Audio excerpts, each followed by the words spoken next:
Oh, there will be music, but it'll be Yes, this is great. an ad.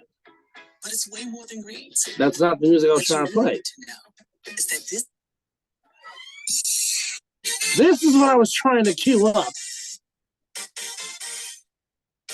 but yes, there will be a game 6 on Friday as the Golden State Warriors come back home to the friendly confines of Chase Center with a big 121 to 106 victory in game number 5. And no, Brian Sullivan, I love you, but there will be no Lakers in 5. So you have to take that and shove it down the throat. Well, Even though he did say I am worried. And then, not to mention, as I've always said, you're one Mr. Glass injury away from a possible tear of Mr. Davis, and Mr. Davis did hurt his head in Game 5. It was no concussion though. No concussion, but he did have to exit the arena in a wheelchair, and this was sent an hour ago by Bleacher Report. So obviously for the Lakers and Laker fans, they're like, damn it, not again. Well, not right now. Not again, but just not right now. Yeah. Like he could have got hurt like maybe game 7. So who's the pressure on now? The pressure was on us. Yes. Pressure was on us to get this game, but we can go back and beat the table, but it's hard to close out. That is just, it's not what we're just saying to blow smoke up people's asses and we're just trying to no. The toughest even game. The coaches will tell you it's hard to close out a team. It's just, I don't know what it is, but we all know, just like we said, the Warriors are going to come out guns a blazing. The Lakers did slightly withhold that storm, but it just got too much at the end. Yeah. I think they're going to probably say that the Lakers coasted a little bit because, they want to win at home. But if that's what they did, you better hope. I know we've been saying this for the longest, but damn it, I think it happens Friday. I think this is the game to where Klay Thompson is going to come out of what funk he's in because he's in a bad one. I mean, I was listening to costly turnovers. He was just didn't seem like he was just in tune in the game. But here's the thing. The whole Warriors starting 5 was all pluses. Yeah. That's the thing. Draymond, plus 13. Draymond scored 20 points tonight, folks. Yeah. Yeah. And he was efficient. Was 7 for 10? 7 of 11. 7 of 11. He shot 7-11. No, but he was plus 13. Wiggs, who was the star of the show, who was the star of the show tonight, Mr. Wiggs. He was everywhere. Yes, he was. He was plus 16. Curry was a plus 12. GP2 was a plus 25. Kerr heard you. Kerr heard you. Well. What do we say though? It worked in LA. Yes, it worked. The only thing was that they got trigger happy. They didn't, and guess what? What they should have did in LA is what they did in San Francisco. They were jacking up the threes, but there were more going to the basket. All I kept hearing was Curry was getting to the basket. Curry was getting to the basket. Yeah, because he only shot 3 of them from downtown. The mid-range game was on point. Yes, Curry shot the ball well. He shot 50%. He was 12 of 24 from the floor. Okay. Very rare you say Wardell has a quiet 27, but it really was a quiet 27. But again, the star of the show in Game 5 tonight was definitely Mr. Wiggins. And I don't know if that dunk on AD in Game 5 in Game 4 kind of relit the fire, but it certainly did. The free throw disparity was even. Each team went to the free throw line 15 times. Well, what do you say? but I mean, again, even in his limited minutes of 20 minutes, again, Looney was a force on the glass, had a block shot. Offensive rebounds galore. I would hate to see what it would be when he's not fully well. And even he wasn't efficient, but even it seemed like Jordan Poole's head was back in the game. He was okay. Which okay. Step in the right direction. Yes. Now we're gonna need the superstar Jordan Poole to show up Friday. That's what we're gonna need. Moody in his what a breath of fresh air that young man. Moody in his 10 minutes was good. I wish Kuminga would have got some more time, just more than 2 minutes, because but he saw the ball go in the hoop though. Yes, that's good. He saw the ball go in the hoop. So yeah, well, he made both of his shots. One was beyond the arc, so that's good. Yep. The only person that did not play was JaMychal Green. But like I said, the whole Warriors starting five was all in plus. The whole Lakers starting five was all minus. AD was plus 22. Vanderbilt, minus 22. Vanderbilt minus 16. LeBron minus 16. Russell minus 9. Reeves minus 21. Russell shot the ball well. Right. No. Russell shot the ball well. AD shot the ball well. Even Schroeder shot the ball well. But it was just too much Warriors determination and too much Andrew Wiggins. And too much just the Warriors were not going to be tonight. They just weren't. It is a heart of a. It's our champion, and like I said, it's always, as we always say, the hardest game to win is the closeout game to close the series, and it is very hard to dethrone the champion. Yep. I see a dogfight on Friday. Clearly, besides the two blowouts that happened, the Warriors have. The game one, they only lost by 5. So game four they lost by 3.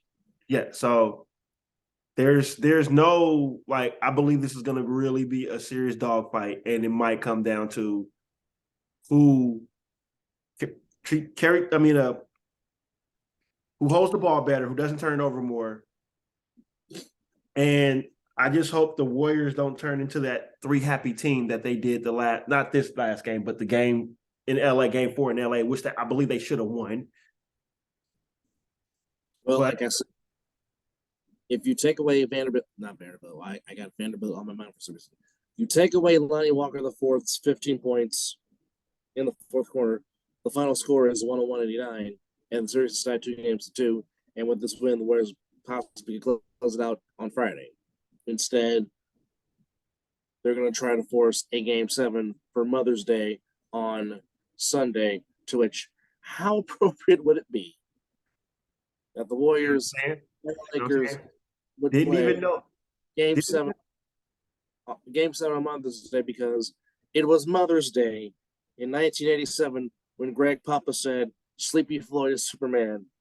Ask Michael Cooper about what Sleepy Floyd did in that particular game, to which it still stands as a record. He scored 29 in the second half and scored a record in the fourth quarter. But the thing was, Sleepy Floyd took Anthony Cooper to school, and Michael Cooper, I beg your pardon.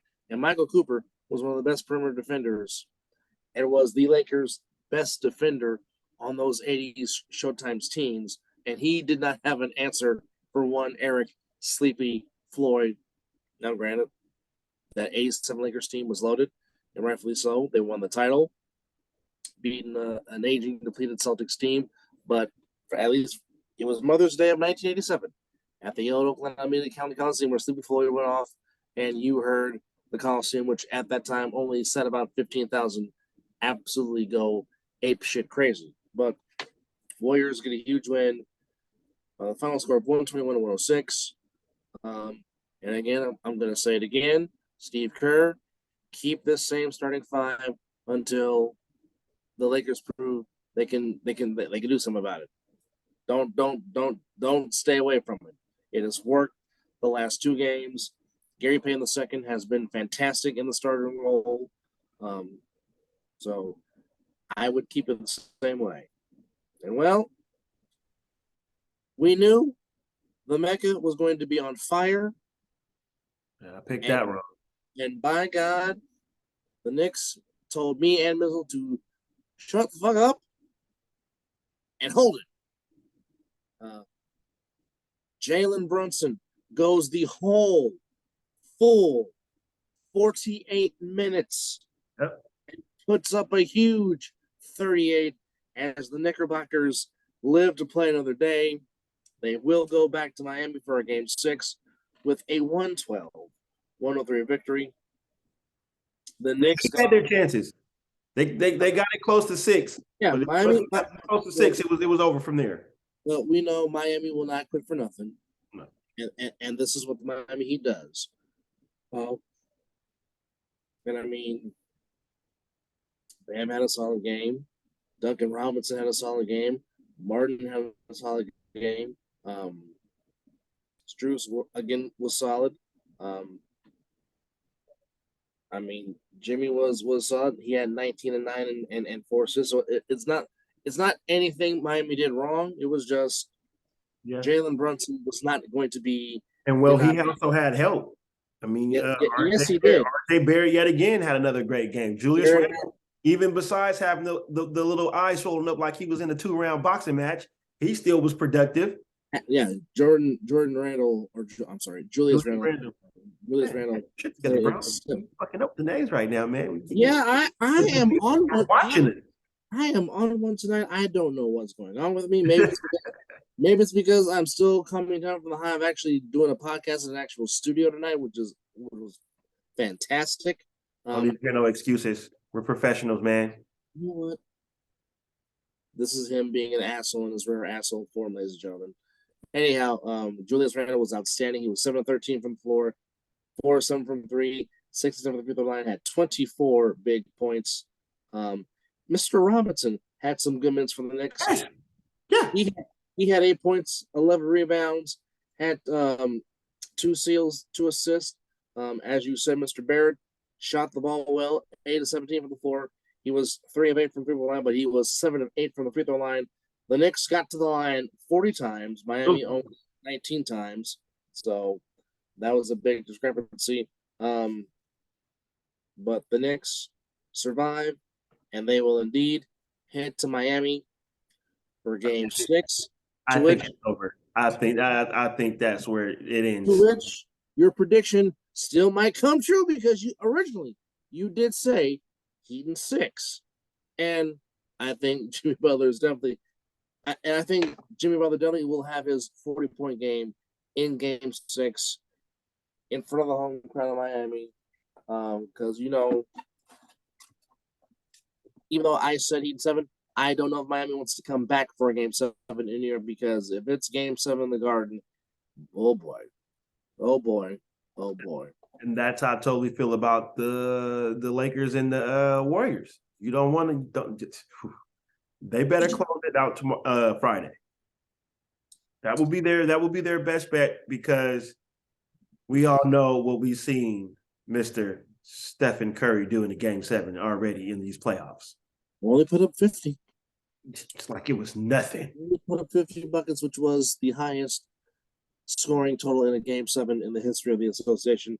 And plus, as you said, normally when it gets to game 6, that's when normally one Klay Thompson goes ape shit crazy. And he is foaming at the mouth to get back out there, because he knows. I hope so, man. Because everybody is going to be needed Friday. Oh yeah. The bench needs to be ready. you definitely, when you see Walker gets his ass on the court, somebody needs to be in his pocket instantly. Don't give him, he should get the Steph Curry treatment. Don't give him room to breathe. He shouldn't get nothing. Nothing. But again, here's something to pay attention to again. LeBron played 39 minutes in game 5. Yeah, boy. You gonna be tired? Is that starting to become a factor in this series? I believe he's gonna have to pull the Jalen Brunson. Go the whole 48? He might. Hell, I think Stephen Curry should go to all 48.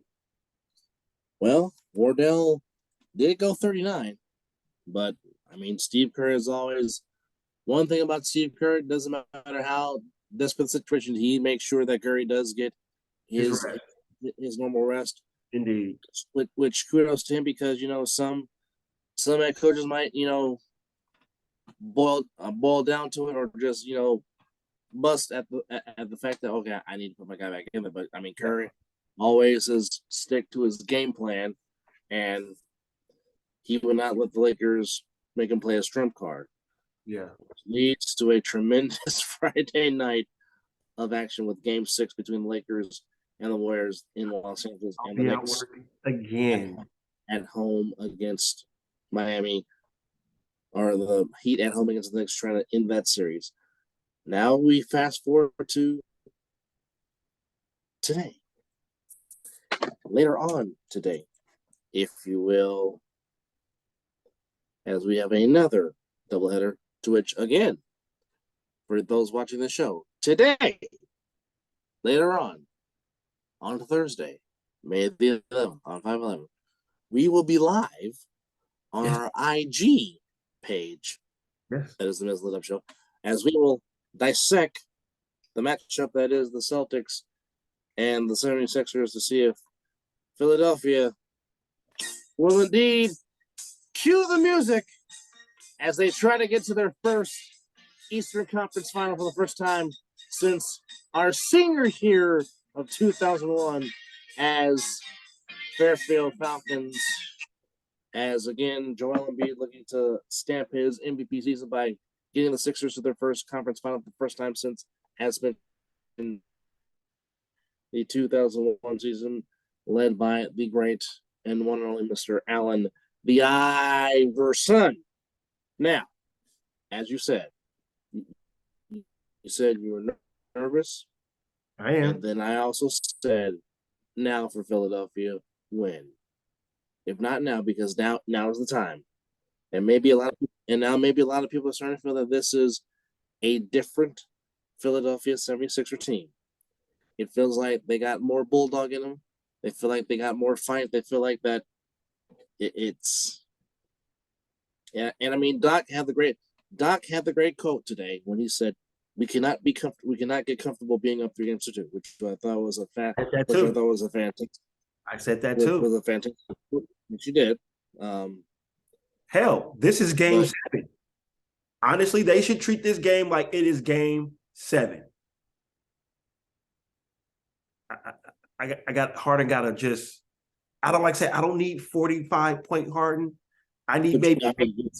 You'll take it. Take it. Don't get me wrong. If he's out there busting, bust. But if I get 20, 18, 20, like I said, maybe 12 dimes, maybe 9, 10 assists, rebounds. See, look, I gave my shit together. And just young man rumble. Let Tyrese Maxey do his thing. And Tobias. Well, you heard what I said. You heard what I said on the last show. I said on the last show, I think it'll be Maxey that carries the victory in game 6. I said that. I'm still sticking to that. We'll see how the game starts, and within the first 5 minutes, we'll figure out how it's going to go. True. Very, very, very true. You would expect Boston to try to come out and pull out all the stops and play desperation mode, as you would expect them to do it. But again, as I questioned it earlier this morning when we did the rapid fire show, I said, if not now for Philadelphia, when? Now may be the time for the Philadelphia 76ers to finally wipe off that one slate that has withstand their way of getting to the NBA Finals, let alone the conference finals, and that is the Boston Celtics. But again, as we've said, as we've both dissected it, it's in a sense making sure everybody else but does not get off, because we know Tatum's going to get his, we know Jaylen Brown's going to get his. It's making sure everybody else does not help contribute and go off. And somebody just hip check Al Horford. Just make sure you're right there on it. You know, just one good hip check. Let them know it's gonna be a long night down here, brother. That's how it's gonna go. Ain't gonna be that easy. It ain't gonna be easy now, bro. We in Philly. It ain't easy. Nah. And not to mention that crowd tonight is going to lose their absolute damn mind in Philadelphia, Pennsylvania. I need the stars in the building. I need AI there. I need Dr. J there. You know. Well, Julius is going to be there. I would say Chuck, but no wait, it's an ESPN game. It is. I need Chuck in the building. You know, hell, if Mo Cheeks is still around, bring Mo Cheeks in the building. You know, Mo Cheeks, Andrew Toney. Yes. Moses will be watching from the best house above the sky. Yes, he will be. But I believe the Wells Fargo Center may start to sound like that old girl named the Spectrum. And if you were not around the Spectrum would get absolutely loud. Emphasis on loud. It will rank up there with the Mecca. It will rank up there with the Mecca. That arena was nice. Well, like I said, you talk about just great, home court advantages. Obviously, the Spectrum's one, the Mecca's the other.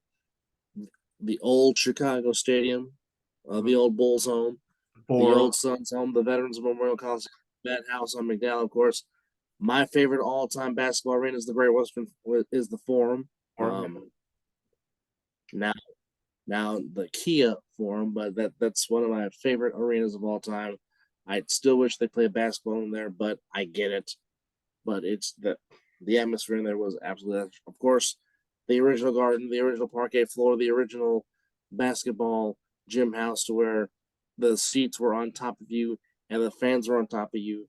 And boy, it would get hot and humid inside that arena, to where the opposing visiting teams just would have fits trying to stay hydrated on that floor.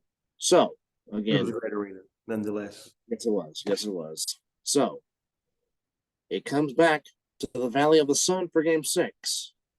It's over. Now, the Nuggets will try to end the season and get to their first conference final since the bubble, and Mizzle says it is over in 6. Book gonna need damn near 45. Book gonna need damn near 45. KD gonna have to get between 28 and 30. And where else is it gonna come from? That's a good question. That is a very, very good question. Man, Joker just walking into the arena with a triple-double already. It's already in the bag. He just gonna walk in there and just get this easy money for that man. I mean, and then if Jamal Murray just decide, you know what? Guess what? I'm deciding to let y'all people know that I'm still here. I've mentioned this many, many times, but he can instantly start doing that. So if that's going to happen. Well, not to mention, if Michael Porter hits again like he did in Game 5, if Mr. Gordon hits like he did in Game 5, and like I said, the forgotten man of the series for the Nuggets is Contavious Caldwell-Pope. Do not think he will not go off in Game 6 and hit some big shots, as the Nuggets will try to get to their first conference final since the bubble, and their last appearance before the bubble was 2009. They had Chauncey Billups, and the closest Carmelo ever got to the finals was the conference final in that particular season. Yes. So, with that said, Warriors win big tonight, 121-106. Knicks with a huge win to extend their season. And the Sixers looking to end the Boston Celtics, and the Nuggets needing a miracle to perhaps get by the Denver Nuggets. Yeah. To which I think that might be small. I just think that might be the Jamal Murray special. So again, Anthony Davis hit his head. They said that he has avoided concussion protocol. But of course, that will be a day by day thing because again, we're talking about the head, where migraines can happen in an instant like that. So, Warriors fans, or I'm sorry, Laker fans will be holding their breath when it comes to the head. That is Anthony Davis. So, as has already been mentioned, tomorrow it is, I guess you could say, New Year's, Christmas Eve, or New Year's Eve and / New Year's in the one, as the NFL will officially release its schedule, even though it's already leaked out some stuff. Yeah. Why announce it? So one thing we can tell you is the international games, which we'll get to that in a second, as it's a bunch of them being played this year. Well, the Jaguars will go to London twice to play 2 home games in London, England. Now, as a season ticket holder, I wouldn't know how to feel about that. Yeah, I'm losing 2 games. Anyone would pay all this money for 8 games, but I'm losing 2. What the hell? So, anyhow, one game will be the Atlanta Falcons and the Jacksonville Jaguars from London. That'll be on the 1st of October. Then on the 8th of October, it'll be Sunshine versus Josh Allen, as it's the Bills and the Jaguars. That could be pretty entertaining in London, England. And then the final night capper in London is the revamped Baltimore Ravens taking on the Tennessee Titans, an old AFC Central rivalry, which had been some of the most intense and physical, hard-hitting in all the NFL. Seeing Ray Lewis and Eddie George consistently look for each other to hit one another in this rivalry was simply outstanding. Yes, Eddie George handing him that football. Are you talking about the playoff game? Oh, you know what I'm talking about. He didn't want them problems. Oh, he heard Ray Lewis coming up on him. He made a decision. Catch this ball and get popped. Nah, I'm good. But yeah, that'd be a good matchup. Now, they also talked about going to Germany in Frankfurt on November the 5th. Yes. It'll be the defending Super Bowl champions, the Chiefs, taking on the revamped new look Miami Dolphins. And also in Week 10, an old rivalry gets renewed as the Indianapolis Colts take on the New England Patriots. That's also in Frankfurt. Is the whole AFC South going to the overseas? Yeah, except for the Texans. Well, they ain't prime time yet. They'll be there. Well, if D'Amico Ryans keeps winning, they'll be well on their way. That's for sure. I agree. That's for sure. And then the NFL decides to leak out one game involving my team, and that is the rematch with the Eagles from last season's NFC Championship game. There's no date set for it yet. Oh, okay. I kid you. Okay, so it's December the 3rd, and that's the big game on Fox. That's a 4:25 Eastern, 1:25 Pacific time start. They don't even put y'all on prime time with that game? No. Well, apparently Fox wanted that game, so I mean, can't be mad at it. Well, nobody has the rights. That's what I thought. I thought it was like all games are free agents. Well, apparently Fox put in the money, but like, we want this game, and no, we're not negotiating. All right, Tom Sula. Tom Sula.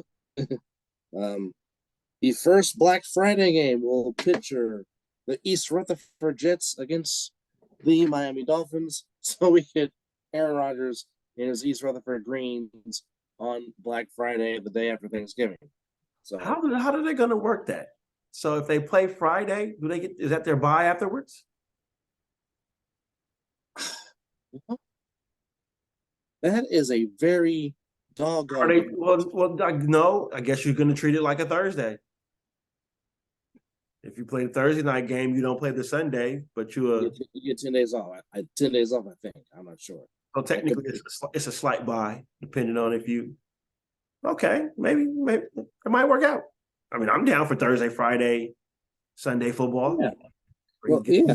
You get Thanksgiving, then you get Black Friday after that. That'll be interesting. Yeah. Interesting to say the least. So again, later on today, we will be live on our IG feed, our IG page, which is Mizzle _ Dub _ show. Mizzle and Dub show with 3 underscores. You will catch Mizzle and I dissecting, talking, possibly commentating both playoff games in the association between the Sixers and Celtics in Game 6 and the Nuggets and Suns in Game 6 as Philly comes back home to try and feed off the Philly faithful and feed off that crazed environment, and the Nuggets trying to force a Game 6 back at their home, but they're going to have to do it playing in altitude it's back in Phoenix. Phoenix trying to get back to Denver in altitude for Game 7. Yes. Phoenix trying to say, nope, we're going to take a rest. Do this one more time. For the Warriors to beat themselves up to possibly force a Game 7. So that's where we're at. So Kerr, keep the same starting 5. Yes. Keep GP2 in that starting line until the Lakers proven they can mess with it. Yes.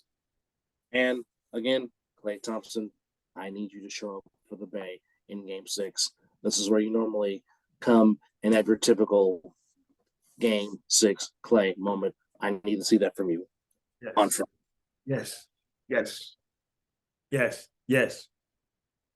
Yes. And yes. And yes. Just don't piss off Joe Boo and don't steal Joe Boo's rum because it's very bad. It's very bad to steal Joe Boo's rum. So something we'll talk about before we close out this rapid fire edition is a picture that my brother sent me earlier today, talking about, I don't want to hear about it. Stop talking about it. Damn it. Give me a press conference. Yeah. To which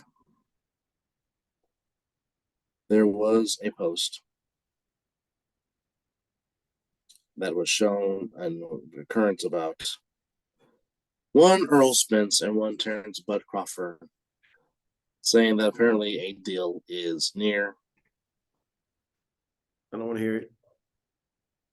Yes. To which Spencer said that Crawford and Spence directly talked on the phone for about 30, 40 minutes, and supposedly it went well. Their teams are still negotiating and it's going well. Well, if you say it's going well, make a final deal, have a press conference. Then I'll believe it went well. But that's just my take. Because, again, this is a fight that certainly me and Mizzle have been wanting to see, and certainly a fan that the boxing fans have wanted to see. And, again, to quote my brother, who always is not scared to hold his tongue, as he would say, get your shit together and get it done. Don't Pacquiao Mayweathers. Don't do that. Don't do that. No. Okay. Don't wait until 2028. Don't do that. 2000.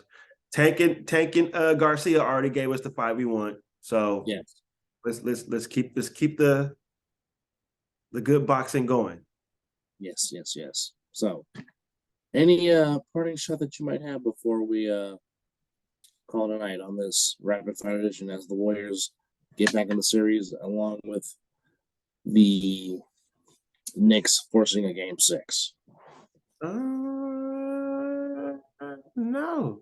Oh no, wait, yeah, maybe, yeah. Don't we got the XFL championship? Yes, the championship game coming up on Saturday between the DC the DC Renegades, the Arlington Renegades against the DC Defenders.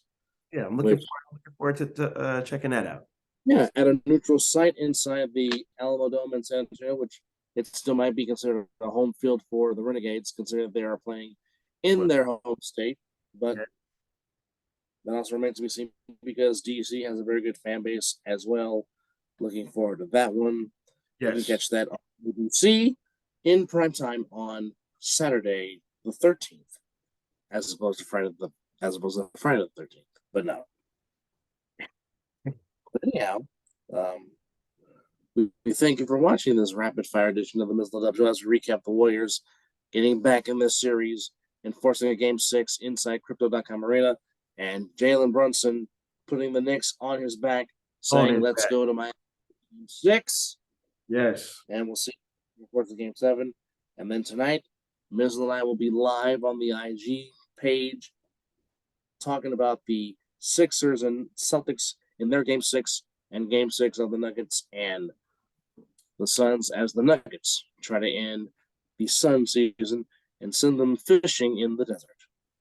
But with that said, for the itchy braids that is Mizzle, and for my big ass dome with no hair named Doug, we thank you for watching this rapid fire edition of the Mizzle Dub Show. I guess you can call this the second version of the Dubs post game show. But we thank you for watching.